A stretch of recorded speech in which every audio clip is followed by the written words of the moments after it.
Think of a life, double it, turn it around, take a few steps backwards, twist it, place it far out of your comfort zone, and still say yes.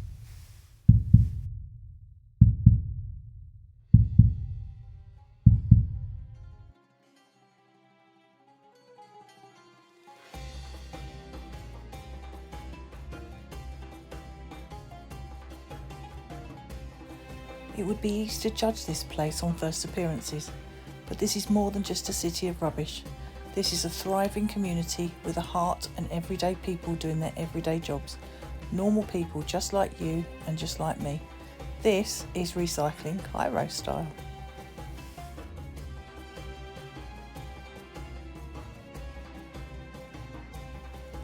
Garbage City is one of the 9 districts that make up the western area of Cairo, Egypt.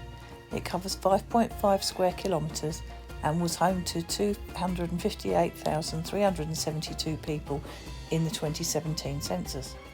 The community is made up of, in the main, of Coptic Christians and Muslims who live side by side without question. A place with no police and its own rules, but it works.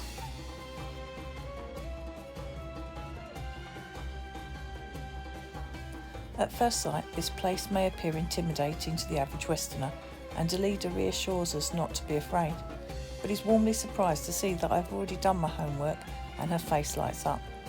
This is everyday people living their everyday lives, just different to what yours and my life might be. And what's more, I'm pleased that we've been able to experience this different way of life on this trip. You see, travel for me is about experiencing cultures all over the world, not just the 5-star all-inclusive luxury that some seek.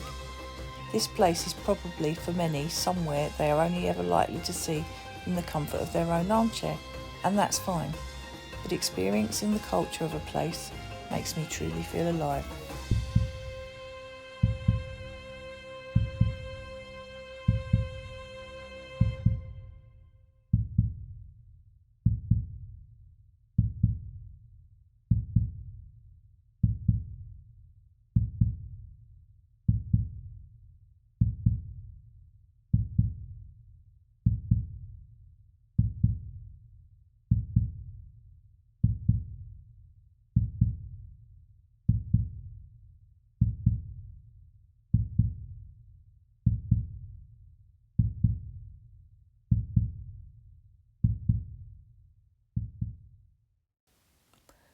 As we emerged from Garbage City, we were confronted with the most beautiful carvings in the mountain, and then I knew we'd arrived at somewhere very special.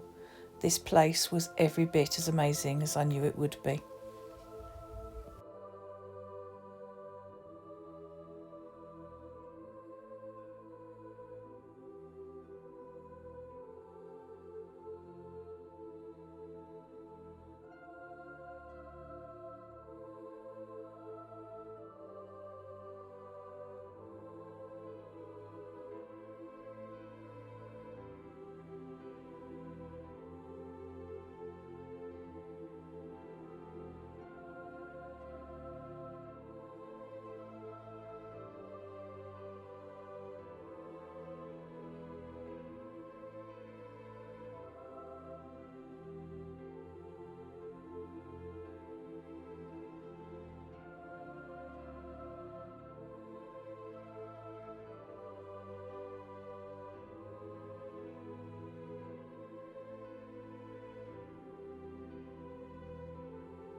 Saint Simon was very, very religious man.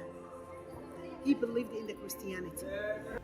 Dalida went on to tell us that the church here was built in memory of St Simon the Tanner. She explained that he spent all of his life serving the Christian people in Egypt. After he died, which was during the Islamic period in Egypt's history, he was buried where the church stands today, having been discovered by historians and archaeologists who were looking for his remains and whom discovered his bones along with some of his relics, which were then moved to the hanging church where they remain today. Dalida told us that the church was carved by hand and is the biggest church in the whole of Egypt, Africa and in fact the Middle East. So who was St Simon the Tanner? St Simon, also known as St Simon the Shoemaker, is a Coptic Orthodox saint associated with the story of moving the Makatan mountain in Cairo, Egypt.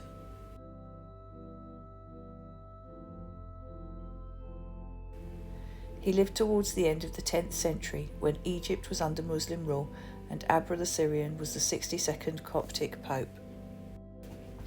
Back then many Copts engaged in crafts and St Simon was a tanner, which is a craft still in existence today. Working with skins, St Simon was known as the tanner, a cobbler and a shoemaker. The Muslim leader at the time, Caliph al-Mu'izz, used to invite other religious leaders to debate his presence. In a meeting with Pope Abraham and a Jew named Yaqub ibn Kilis, the Pope gained the upper hand in the debate. Ibn Kilis quoted a verse from the Bible where Jesus Christ said to Matthew, "If you have faith as small as a mustard seed, you can say to the mountain, 'Move from here to there.' Nothing will be impossible for you," demanding that the Pope prove that his religion was right by this means. The Caliph, seeing this as a golden opportunity, asked the Pope to move the Makatan mountain, and if they proved unable to do it, it would prove that the Christian religion was wrong, and the Caliph has his excuse to do away with them completely. After 3 days of prayer and fasting by the Copts throughout Egypt, the Virgin Mary appeared to the Pope, guiding him to seek St Simon to mediate moving the mountain. When the day came, the people along with St Simon were saying the Kyrie eleison, meaning Lord have mercy, and the Libra in which thrusting up and down and the sun could be seen from beneath. Following the miracle, St Simon was nowhere to be found, which was a sign of a saint's deep humility. The Caliph embraced the Pope and they became great friends. He asked the Pope to name his reward. The Pope requested the rebuild and regeneration of some of his churches, particularly that of St Mercurius in Babylon. The Caliph offered funds to assist with the rebuild, which the Pope declined. Between 1989 and 1991, Coptic clergymen and archaeologists searched for the relics of the 10th century tanner and St Simon. Simon was apparently buried in the cemetery of Al-Habash in Old Cairo. While searching for Simon's relics, his skeleton was discovered in the Coptic Orthodox Church of the Holy Virgin at Babylon, El Darak, during this restoration. It may surprise you that the church was not actually built until more recent times, the later part of the 20th century.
We made our way back through Garbage City, and sadly our visit to Cairo had come to an end.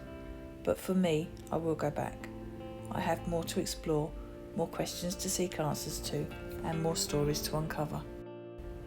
I want to see Dalida and Omar again, two amazing people and genuine tour guides, passionate about their calling.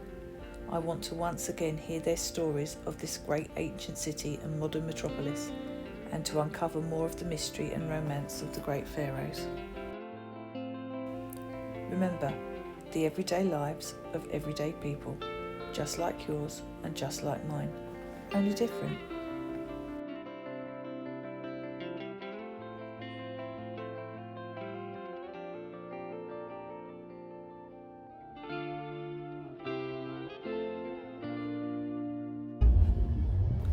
Think of a place, twist it, turn it around, and imagine diversity on every level, a myriad of colour and chaos, a place of intrigue and wonder, but it works, and that's Cairo.